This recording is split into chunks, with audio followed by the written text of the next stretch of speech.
His calm voice caught my attention in a way that felt both gentle and dangerous. Even now, when I think about that moment, my heart still remembers how everything seemed to slow down. His lips touched mine with a softness I had not experienced in many years. There was something steady about his presence, something that felt both comforting and forbidden. When his hands moved around my back and slowly pulled me closer, my body reacted before my mind could protest. I leaned into him without hesitation, allowing myself to melt in his arms as if I had been waiting for that warmth for a very long time. For that brief moment, the emptiness inside my heart disappeared. But that moment was also the beginning of the greatest mistake of my life. And everything started with a window that I forgot to close. Before I continue this story, I want to sincerely appreciate everyone watching this channel. Thank you to all the wonderful subscribers who continue to support this community. Your support truly means everything. And to all the new and returning viewers who have not subscribed yet, thank you for being here. I cannot wait for you to press that subscribe button because your support is the fuel and energy that keeps this channel growing. Please remember to share your thoughts in the comments section after this story because your opinions help make this community stronger. Now, let me tell you how my life slowly began to change. My name is Sophia Bennett, and I was 34 years old when everything happened. I lived in a quiet suburban neighborhood outside Denver, Colorado. It was the type of neighborhood where people greeted each other politely, and children played safely in the streets during the evening. From the outside, my life looked peaceful. My husband, Michael Bennett, was 41 years old and highly successful in his career. He worked as a financial analyst in a large investment firm in the city. His work demanded long hours, but it also provided us with a comfortable life. We lived in a beautiful two-story house with large windows facing the street. Tall trees surrounded the yard, and during autumn their orange leaves made the entire neighborhood look beautiful. Many people believed we had the perfect marriage. But inside our home, things were very different. Over the years, Michael became distant. At first, the change was small. He started coming home later in the evening, and his phone rang constantly during dinner. Business trips became more frequent. Gradually, our conversations disappeared. Some days we barely spoke to each other. When he returned home from work, he often looked tired and distracted. His mind seemed trapped somewhere far away from our home. Loneliness slowly filled the empty spaces in my life. I tried many times to reconnect with him. I planned dinners, suggested weekend trips, and attempted to bring back the warmth we once shared, but my efforts slowly faded into disappointment. Eventually, I stopped trying so hard. That was the time when Adrian Cole moved into the house next door. Adrian was 38 years old and recently divorced. The day he arrived, a large moving truck parked in front of his house while several movers carried furniture inside. I remember watching from my kitchen window as he calmly directed them. He wore a dark shirt and jeans, and there was something thoughtful about the way he moved and spoke. Later, I learned that he worked as an architect. When our eyes met briefly that afternoon, he offered a polite smile before returning to his work. It seemed like a small moment at the time, just a simple greeting between neighbors. Weeks passed quietly after that. Sometimes I saw Adrian sitting on his porch with a cup of coffee early in the morning. Other times he worked inside his garage reviewing architectural drawings. Occasionally we greeted each other while collecting our mail. Nothing unusual, nothing inappropriate, just neighbors living their own lives. But one evening changed everything. Michael had traveled to New York for an important conference, leaving the house silent and empty. That night, the loneliness felt heavier than usual. I sat alone in the living room while soft music played quietly. The lights were dim, and the night outside felt calm and peaceful. My thoughts drifted toward everything that was missing in my marriage: affection, attention, connection. those emotions slowly overwhelmed me, and I found myself lost in a private moment that I believed was completely hidden inside my home. But I had forgotten something important. The large living room window facing the street was open and uncovered.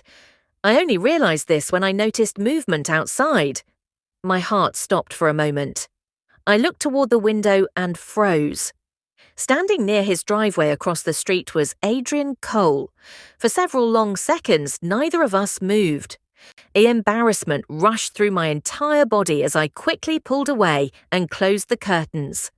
My heart was racing as I sat down, trying to understand what had just happened.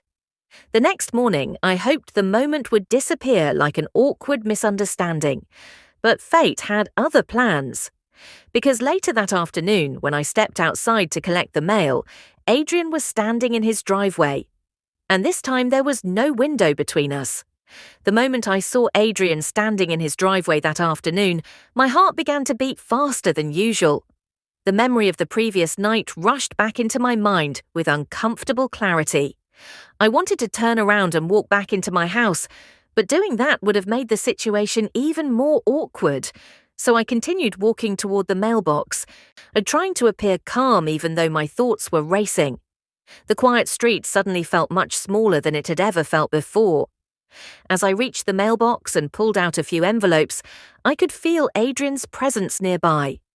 When I finally looked up, our eyes met again. For a brief moment, neither of us spoke. Adrian was the first to break the silence. His voice sounded calm and respectful as he greeted me politely. There was no sign of mockery or judgment in his expression. Instead, there was something careful in the way he spoke, as if he understood how uncomfortable the situation might have been for me. I responded with a quiet greeting of my own, hoping that my embarrassment was not too obvious. For a moment, we stood there like two strangers who shared a secret neither of us planned to discuss. Then Adrian surprised me. Instead of mentioning what had happened the night before, he spoke about something completely different. He mentioned that he was still learning his way around the neighborhood and asked if there were any good restaurants nearby. His decision to avoid the awkward topic immediately eased some of the tension inside me. I told him about a small Italian restaurant a few blocks away that many people in the neighborhood enjoyed visiting. As we spoke, the conversation slowly became more natural. Adrian listened carefully, nodding as I described the place. There was something comforting about the way he spoke. His voice carried a calm confidence that made people feel at ease. I began to notice small details about him that I had not paid attention to before. His posture was relaxed, his eyes were attentive. When he smiled, it felt genuine. And eventually the conversation came to a natural pause. Adrian thanked me for the recommendation and mentioned that he had recently moved to the neighborhood after a difficult divorce. He explained that he had chosen the quiet suburb because he needed a peaceful place to start over. His honesty caught me by surprise. There was something sincere in the way he admitted that his life had not gone the way he expected. For a moment, I felt a strange connection with him. Both of us seemed to be carrying silent disappointments. I returned to my house soon after that conversation, but my mind remained occupied with the encounter for the rest of the day. That night, Michael called briefly from his hotel in New York. Our conversation lasted only a few minutes before he ended the call because of an early meeting the next morning. When the call ended, and the silence inside the house returned, but this time my thoughts drifted toward Adrian. I remembered the calm way he spoke and the respectful way he handled the awkward situation between us. Days passed, and our casual encounters became more frequent. Sometimes we spoke for a few minutes while collecting our mail. Other times we exchanged friendly greetings while working in our yards. Slowly, the tension between us began to fade. In its place, something else began to grow. It started as simple curiosity. Then curiosity slowly turned into interest. And before I realized it, I began looking forward to the moments when I might see him outside. One quiet evening, as the sun was beginning to set behind the houses, I stepped outside to water the plants near the front porch. Adrian was sitting on his porch across the street. When he noticed me, he stood up and walked toward the sidewalk. This time, our conversation lasted much longer than usual. We spoke about work, life, and the strange ways people sometimes lose themselves inside relationships. The honesty between us felt natural, but somewhere during that conversation something changed. There was a moment when our eyes held each other for just a little too long. Neither of us said anything, yet the silence between us carried a dangerous understanding. And deep inside my heart, I knew something important. I was standing very close to a line that I should never cross. The quiet moment between Adrian and me lingered in the evening air long after our conversation ended. The sun had almost disappeared behind the rooftops, leaving the street covered in soft orange light.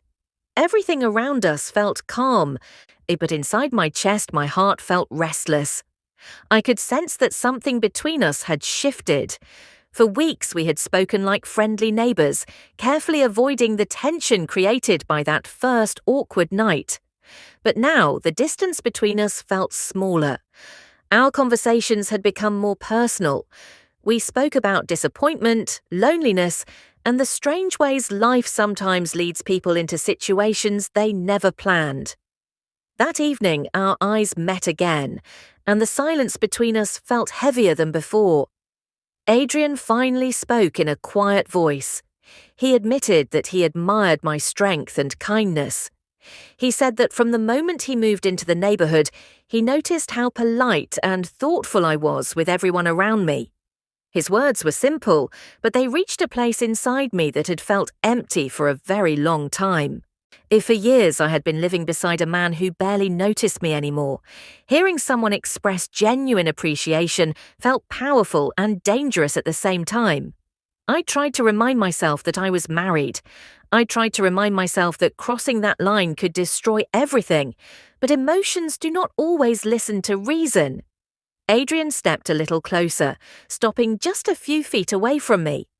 The distance between us felt charged with unspoken tension. Neither of us moved for a moment. Then he gently reached for my hand. The touch was soft, almost hesitant, as if he was giving me the chance to pull away. But I did not pull away. Instead, I allowed my hand to remain in his. In that quiet moment, I realized something frightening, and the loneliness that had been growing inside my marriage had pushed me into a place where attention and kindness suddenly felt irresistible. Adrian slowly pulled me closer, and for a brief moment I allowed myself to forget everything else. But deep inside my mind, a voice continued to whisper a painful truth. Every choice has consequences, and the path I was beginning to walk could lead to heartbreak for more than just myself. That night, after returning inside my house, I sat alone in the living room thinking about everything that had happened. The silence around me felt heavier than ever. I knew that what started as an innocent neighborly connection had now become something much more complicated, something dangerous. And I had to decide whether to step back before it was too late or continue walking toward a mistake that could change my life forever. Now I want to hear from you. If you were in my position, feeling lonely inside a marriage and suddenly receiving attention from someone who truly sees you, what would you do? Would you walk away before things go too far? Or would you follow your heart and risk everything? Share your thoughts in the comments below. Your opinion matters, and I would love to hear what you think about this situation.